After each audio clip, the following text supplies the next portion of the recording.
Okay, so I thought to begin at the beginning, how involved were you in the casting process, and how much do I have to thank you for? But do you remember working with Chris? Or? Yeah, I was involved, not to the extent that I was sitting on auditions, but they were keeping me really fully informed. As you know, we found Rupert and Emma and they were perfect, and that was a done deal, and we still couldn't find you.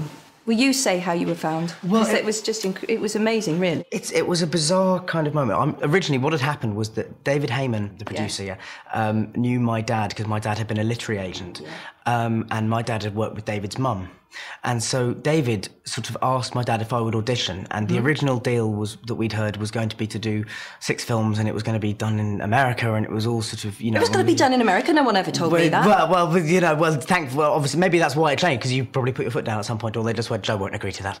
They know me quite well. Which was good, to be honest. That would have not been good. But I'm not somebody who particularly believes in fate and destiny and all those things, but my parents do. And so the final straw was the fact that I went to the theatre to see a production of Stones in His Pockets, and David Heyman and Steve Clovis, who adapted all but one of the books, happened to be sitting in the row in front. You believe it? And I was sat there for the whole time thinking, why is that man keep staring at me? This is very creepy. It was very creepy. I need to phone someone. It was very odd. And I remember at the interval, my mum and my dad both looking kind of quite intense about something. But you know, when as a kid, you're aware that you're being purposely kept out of the loop, you know, for your own good kind of thing.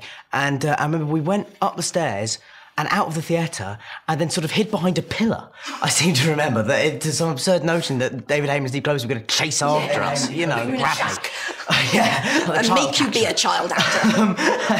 And then there was some debate as to whether we would go back in for the second half, but I was really enjoying the play. Yeah, and so we went back in, and then the next day they my mum and dad sort of went, oh, well, maybe it is the gods sort of trying to tell us something, you know. But there were a lot of strange coincidences. And then they called me and said, we think we've found him.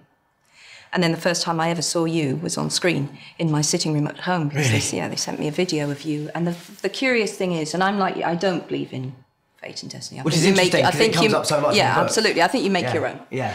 But so I saw you on that audition tape, and it was, I don't think I've ever really told you that I found incredibly moving. Oh, thank you so much. And almost, I mean, it was incredibly moving. At that point, I didn't have a son. Oh, right. Yeah. So, and I phoned David up, and I said, he's great, he's fantastic. And I did say to David, it was like watching my son on screen. Because after all, Harry feels like this ghostly son that I've had in my life.